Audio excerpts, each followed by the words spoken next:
We're back from Thanksgiving break, and the Longhorns are bowl-bound. But do our panelists think Tom Herman's first season at Texas was a success? We're talking that and a whole lot more next on College Crossfire. I guess we'll get into it, guys. Always enthusiastic, unbelievable, hard-nosed. Roll up the sleeves for this one. This Dallas team was very overrated from the start, like they always are every year. The talent there, Kevin Mack, Eric Davis, and Cohen Roach are maybe three of the most talented guys in the team. That's an ugly shirt. Classic. Always a pleasure having you on, guys. Time to freak out.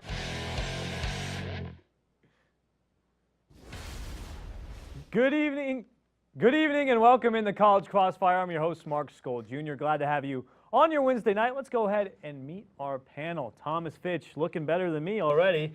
Well, give you some negative points for that. How's your Thanksgiving break? Man, it was great until Friday came around. It's Friday, yeah, it was tough. Lance, first time on the show, Lance Motal. Great to have you on, man.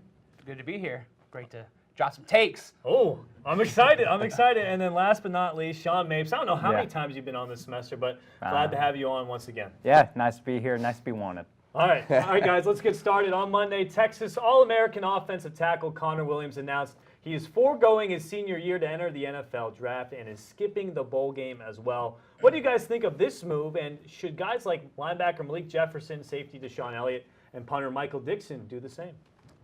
Well, Thomas? with Connor Williams, it makes sense to me just because he's been injured this year already. He's been given a good grade, top 5, 6 pick in the draft.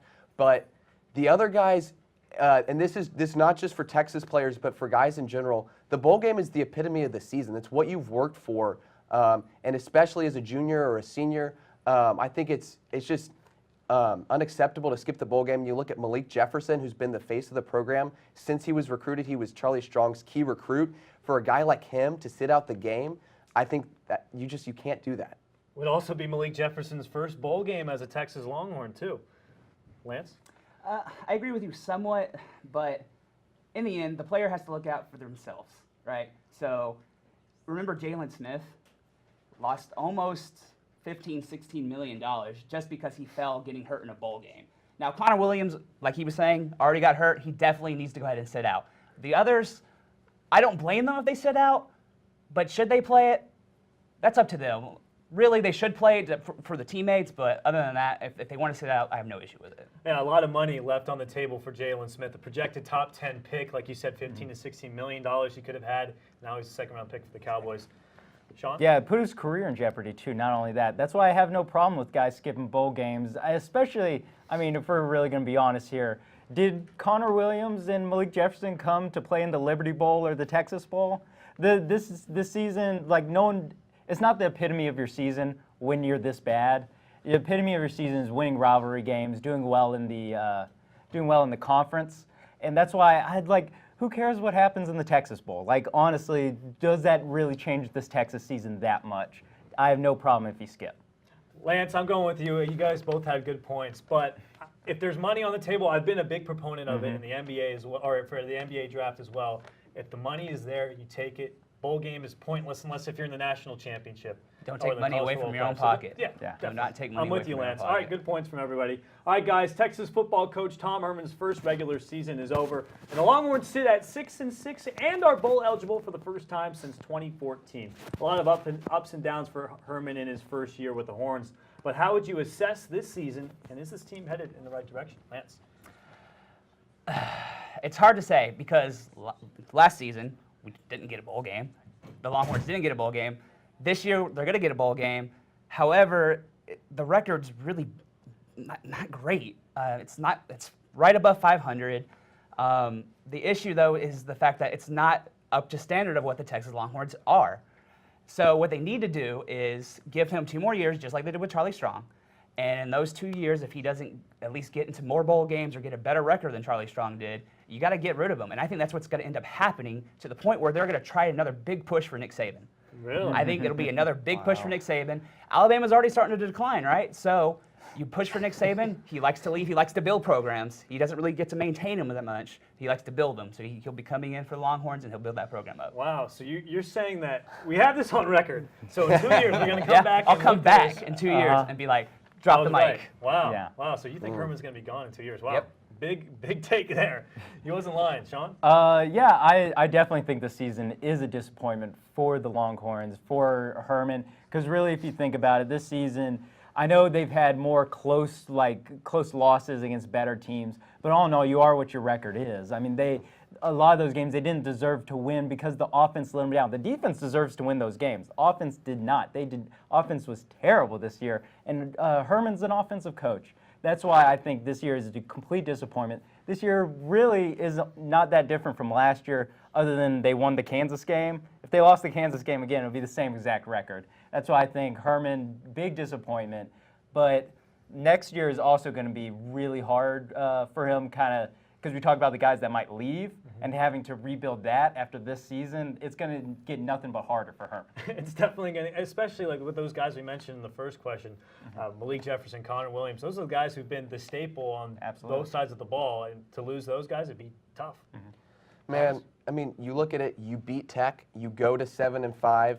A chance to get to 8 wins. You carry that momentum, and all of a sudden we're talking about a completely different thing. But that loss, it hurts so much. Only 6 wins and a chance to be under 500 if you lose in a bowl game to a not as good opponent. But this is a year that really could have been, you look at, really could have been 10-2. USC, a loss in overtime. Oklahoma State, a loss in overtime. Oklahoma had a chance to drive down and win the game. Same thing against Tech. And so I wouldn't say I'm done with Herman yet. And I think you look at what Gus Malzahn has done with Auburn, coming off, being on the hot seat now. He's one win away from being in the college football playoffs. So you can't judge coaches too soon, but Herman's going to have to do something in the next couple years, get at least 8-9 solid wins to stick around. A good point there by Thomas, saying that if they would have won that Tech game, Shoulda, coulda, woulda. yeah, should Yeah, have. woulda. Absolutely. I'm going with Sean here specifically because he said the offense was terrible this year, and there's no lie. yeah. And Herman's the offensive guru. Everyone thought when Herman got here that offense is going to be fixed, and honestly, it didn't look good at all. Not quite. All right. It was a big weekend for Texas men's basketball team out in Portland for the PK80 tournament. Texas finished the tournament 1-2 with a win over Butler, but the 2 losses came in overtime to Duke, the number 1 team in the country, and Gonzaga, the number 17 team in the country. It's clear that this team is more competitive than last year, so why do you think that is? I think a big difference is the transfer from Tulane, Dylan Osikowski. Got it. He's really added a nice presence, a real hard-nosed presence to this team. Being able to be a versatile big alongside Bamba, being able to get the rebound, push the ball up the court, able to space it a little. No one's a great shooter on Texas, but he's one of the better ones on the squad. I think Dylan Osikowski's been a big presence this year. He's been amazing, and it's clear that they've never had like a really big scoring presence in the paint. I mean, Jared Allen was off and on, but Yeah. Osikowski seems like he's been more on than off this season. Thomas? Well, I think there are 3 reasons. First, we have needed a point guard, and we got one with Matt Coleman, a good freshman, good director up there at the 1 position. Another thing, Mo Bamba, I know he struggled offensively early on, but his defensive presence is immense. You see he gets into foul trouble against Duke, and that's how they're able to come back from 16 points down. And the final thing, this team, they like to play each other. They're having fun out there, and you see this in the Gonzaga game. They're down 21 points after losing a tough game in overtime to Duke, and they're able to come back. They get the havoc defense working, forcing turnovers, and just that kind of grit was a major reason why this team is going to have a better season. It's the first time really we've seen that havoc press defense. Absolutely. I mean, since Chaka's been here, we've been hearing about it for so long with him at VCU, and now we're finally getting to see it. Lance? Just like these other 2 guys say, it's pretty much our post presence in the defense has gotten a lot better. But to go off of what both of them said, recruiting class. Before Shaka Smart came in, the Longhorns were ranked in the top 50 at least when it comes to recruiting class. Since Smart came aboard, they're in the top 15. It's a big hurdle after getting Kevin Durant and all the other good players that the Longhorns have had. Now that we're starting to get people like Mo Bamba and getting those good athletes in, Shaka Smart's been able to use that defense. Unfortunately, to get them over the hump, they need to start really playing better offense, but defense wins championships, as they say. So we'll go with that. I don't know if they're winning the championship anytime soon. This year. Oh, it's happening. Another hot take from Lance. Well, I'm going with Thomas here. You guys all gave me great points. He gave me 3 great points. So I thought it was only one. I didn't want to ball hog. Hey, he made the most out of his opportunity. So Thomas gets the point. Teacher's Awesome pet. stuff, guys. After the break, we'll discuss college football playoff predictions and more. Stay tuned.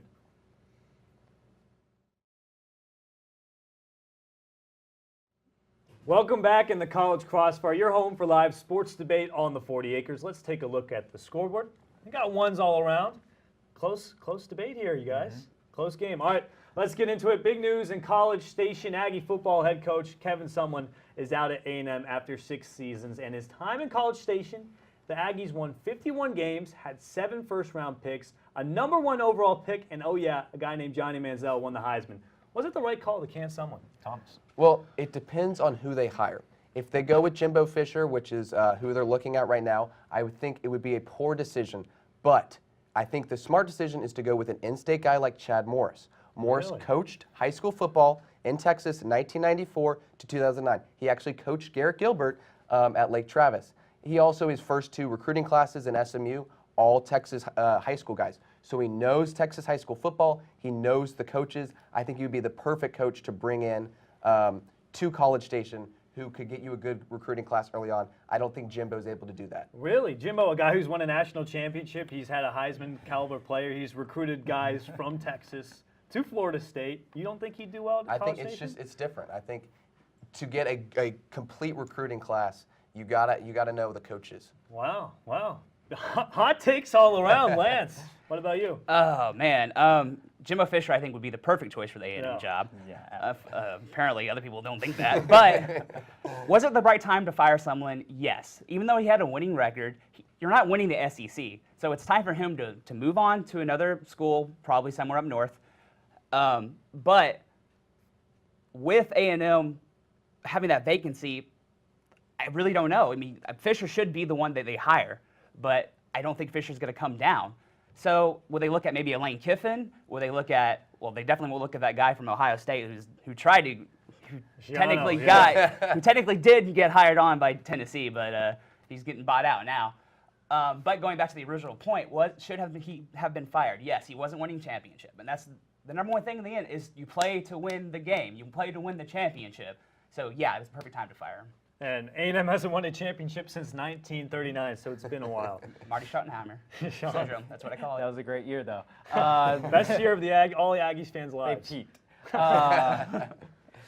Someone's a good coach. Someone was a really good coach early on in his stint at A&M with Johnny Manziel, with Cliff Kingsbury as the OC. And that's kind of why he got fired, is because he raised the expectations super high. I think if you bring in a guy like Jimbo Fisher, that's kind of what Aggies think they are. They think they're a guy they're a school that can go get FSU's head coach. They think they're a better job than FSU. And actually getting the FSU coach, actually getting Jimbo Fisher, will actually put them on that kind of level, put that on at that kind of map that they think they're at. Any other coach that they hire, like a Chad Morris, I know you're high on him, Thomas, for whatever reason. I think 7-5 at SMU. At SMU, though. Okay. Woo, SMU! Yeah, they tried that with someone who's better at UH than that's true. than Morris. Morris is just another pick of a classic Aggie coach. Fisher is something different. I'm with Sean here. I think Fisher can really push them over the edge. I think someone did a great job in College Station. Like we said, he's had 7 first-round picks, got a Heisman quarterback in there as well. But they need someone who's going to push them over the edge. And Jimbo Fisher, I think he can be that guy. So, Sean, you're getting the point. All right, guys, the last college football playoff rankings before the official playoff is set happened last night. The committee had Clemson at #1, Auburn at 2, Oklahoma at 3, and the undefeated Wisconsin Badgers as the 4th seed with Alabama and Georgia on the outside looking in. Is this how the playoff will look when it's all said and done, Lance? When it's all said and done, I don't think that's how the playoff will look. I think Wisconsin loses to Ohio State, and I think Auburn ends up beating Georgia, so they move up to #1. Okay. I think Oklahoma also ends up beating TCU for the Big 12 title, and they move up to #3. #2, I think Alabama jumps back in because the committee just They'll loves... be #2? Not even playing? Yeah, I think Really? so. Because the committee loves Alabama so much that they can do no wrong just by Just by not playing, they win. So you have Clemson. Is Clemson in? Because you. Clemson loses to Miami. Ooh. Miami gets in as number 4. Wow. I like it. And Shaking it all up. Miami ends up winning the whole thing. Wow. The U is U. back? The U is back. Oh, wow. Wow. The U. The U is back. Wow. Rick doing a great job Yeah, he is. in Miami. I love the U. I love Mark Richt, but I'm Clemson on the Tigers. I think they win the ACC title game. Give me Oklahoma. Actually, Oklahoma loses TCU just because the Big 12 title game is designed to keep the Big 12 out. Yeah, nothing can go right for the Big 12. Give me the SEC champion, who I think will be Georgia, just revenge game from early the year, losing to Auburn. And also give me Alabama because sure, why not? Bama basically is always in. Sure, why not? They won't lose. I can guarantee you Bama will not lose this weekend. Bama's in the playoff. What's the line on that game? So what you got? You got Clemson, Clemson, Alabama. You don't have Oklahoma. Not Oklahoma. So you got Georgia. And then Wisconsin. Wisconsin. Yeah, why not? Okay. The Badgers are getting the victory over Ohio State. Sure, J.G. Barrett's hurt. All right. Well, I think Cameraman did it to him, right? We're investigating. You got to look We're out for that investigating. camera guy. He's still Yeah. looking for that cameraman. I think Clemson stays number 1. I think they have an easy win over Miami, a team who's struggled against a lot of poor teams. I think Georgia defeats Auburn. Kerryon Johnson, not sure how healthy he'll be. They didn't have him against Clemson, and they lost that game. I think OU beats TCU. Again, I think TCU's overrated. What gets tricky is if Ohio State beats Wisconsin, because now you're looking at a 2-loss Ohio State team who lost to Iowa by over 30 points, but with a conference championship, or Alabama, 1 loss against an Auburn team who is rolling, but no conference championship, and the 2 teams who the playoff committee love to select. So that's going to be interesting. I think in the end, they give it to the conference champion, Ohio State. So I think Really? Ohio State makes it at 4. Maybe the first time I think Saban bites his words for saying that a team shouldn't get in who hasn't won their conference. Wow. So, all right, we had Miami here winning it all. What about you guys? Oh, gosh. Who did I even have in? You had Wisconsin, Alabama. Give me Bama. Bama. Oh, Bama's back. Sure, why not? I like Clemson. Dabo just knows how to win. He doesn't Dabo. have the best teams, but he knows how to win. And so I like Clemson going back to back. And they didn't have their quarterback against Pitt. Exactly, Against yeah. Pitt, so. Exactly. It's hard to say what's going to happen this weekend, but I'm going to go with Thomas here. I think Clemson. I think they're looking pretty good, and I don't think anyone can stop them right now. So Thomas, you're getting the point. All right, moving on, guys. The Dallas Cowboys got absolutely embarrassed by the Chargers on Thanksgiving, losing 28-6. Cowboys quarterback Dak Prescott and the offense have not been able to get going and have not scored over 10 points in the last 3 weeks. What's wrong with the Cowboys, and is Dak really the answer for them at QB? Sean? So what's wrong with the Cowboys is that Ezekiel Elliott is suspended. Tyron Smith was missed a couple games, including the Atlanta game, and Zach Martin got hurt in the Thanksgiving game. So things have fallen apart around Dak Prescott. Dak Prescott is not this bad, but he also isn't good enough to be a guy who overcomes all of this, like the upper echelon of guys where you can just put anyone, like Aaron Rodgers, you can put anyone in a Green Bay Packer jersey and things will work out. He's not that good, but he's not also this bad, if that makes sense. Yeah, I mean, the touchdown to interception ratio is just incredible. Granted, he had a great offensive line last year. The offensive line isn't as great this year, but there's still a time for him to turn around. Thomas? Well, obviously, like Sean said, it hurts to lose Zeke. They're gaining 50 yards less on the ground per game since his suspension and 21 less points per game. But I don't think the biggest problem is not Zeke. It's not Dak. It's Jason Garrett. And Jason Garrett is a mediocre coach. He always has been, who's looked good when he's had good players around him and just good teams. But now he doesn't have that. You lose Zeke, your best offensive player. You lose Sean Lee, your best defensive player, and all of a sudden he doesn't know what to do. He has this offensive line that, supposedly anybody could run behind it. But now you put Alfred Morris back there and the production just isn't as good. The best coaches can do that. Bill Belichick has a running back, Deion Lewis and Rex Burkhead, and they're going to be the best team in the AFC. Yeah. So The problem is with Jason Garrett. Yeah, and the year the Broncos won the Super Bowl, Patriots made it to the AFC Championship game, and their offensive line that game was terrible too. So Exactly. you know Belichick can make those adjustments to win games. Garrett hasn't shown that. Yeah, it's easy though to have White and Lewis as your running backs when you have Tom Brady under center, you have Gronkowski as your tight end, and you have Cooks as a wide receiver. Not to mention Amendola and the other weapons that New England has. So it's a lot easier to have no-name running backs behind you when you have all those other offensive weapons. For Dak, he's like an Alex Smith to me. He's great, but he can be great, but he can also have those weird moments where he's just dipping the ball down or he's overthrowing Dez. Number one thing, Elliott's no longer playing for them. He still is suspended. Sorry, I stuttered there. That's just how much I'm worried about this offensive line as well. The Cowboys' offensive line is also not as good as they were last year. They had some retirements. They're probably not even the top 5 right now in offensive line play. Overall, they're missing Zeke, and that's the biggest problem. I think that's definitely big, but a team, Jason Garrett, I'm not sure how many seasons he's been there. It's been a long time, but it's been an up and down roller coaster that seems it's mostly on the down. And I honestly think he's the problem. I think if you get a guy in there, Jim Harbaugh, maybe, I think that solves a lot of problems. But I think I'm getting with Thomas here. I think Jason Garrett's the problem in Dallas. All right, great debate, guys. That's it for now. We've got Rapid Fire up next, and you don't want to miss it.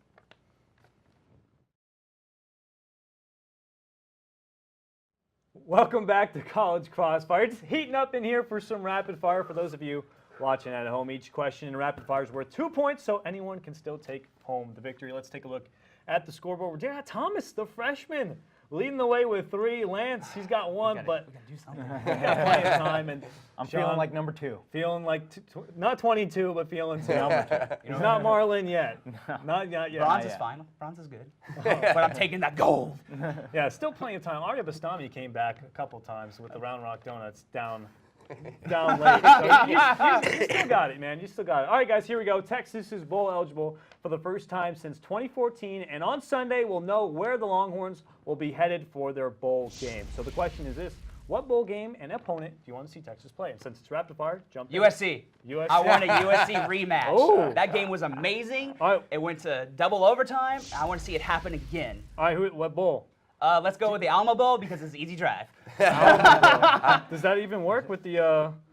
Technically, no, but still. Technically, no. Let's hope, yeah. But let's I hope would they get like it. it. They Yeah. they could play in the Cactus Bowl in Phoenix. Yes. The Cactus Bowl in the Phoenix, Well, yeah. I think the right bowl would be the Texas Bowl because it's in Houston. You get a lot of recruits there. You're going to have a lot of fans. And I think you look at some teams, you could play Missouri or Kentucky. I think Missouri would be a better opponent. At this point, you're looking for any momentum you can take, and a win over a Missouri team that's better than Kentucky, I think, would look better for us. That would be good. That would be good. Yeah. Interesting. How about A&M, folks? Let's play the They rival. don't have a coach. They don't even have a coach right now.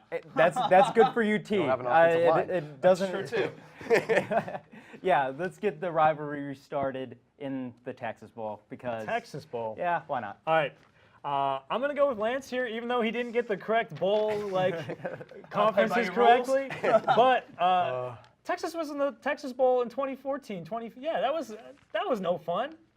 Cactus Bowl would be interesting with USC too. That game was like one of the greatest I've Every seen in game a while. between Texas and USC has gone on the wire. It's been a great game. So Yeah. let's So continue this on. And Lance, just like that, he's back in or tied for first place. All right. A lot of moves on the college football coaching carousel this past week. Dan Mullen is moving from Mississippi State to Florida, and Jimbo Fisher is rumored to be leaving Florida State for the Aggies. In your dream world, pick any coach and match them with a school you would like to see them coach at, but it can't be Texas. All right, give me Mike Leach and give me Ooh. Arkansas. Ooh. Because early this season he was asked what the loudest stadium was, and he said the Arkansas Stadium when they play in Little Rock, not in Oh, Fayetteville. wow. And so I want him to become the head coach at Arkansas and play all the home games in Little Rock. Wow. Wow. I like goodness. that. He thought that one out ahead of did. time. Wow, that was quick. Wow. Okay, now does this person have to be a coach, or can it be anybody? Whoever you want. Dream coaching job. They'll Give become a coach. give me Baker Mayfield at OU. I want Wow. them to tank. Already? I want them to Skip tank. your NFL career? Skip it. That's an even younger coach. Oh yeah, well he'll do terrible. OU will tank. Texas goes He's right a to great the Big 12 example championship. for all those college athletes at Oklahoma, too. Would be a great fit.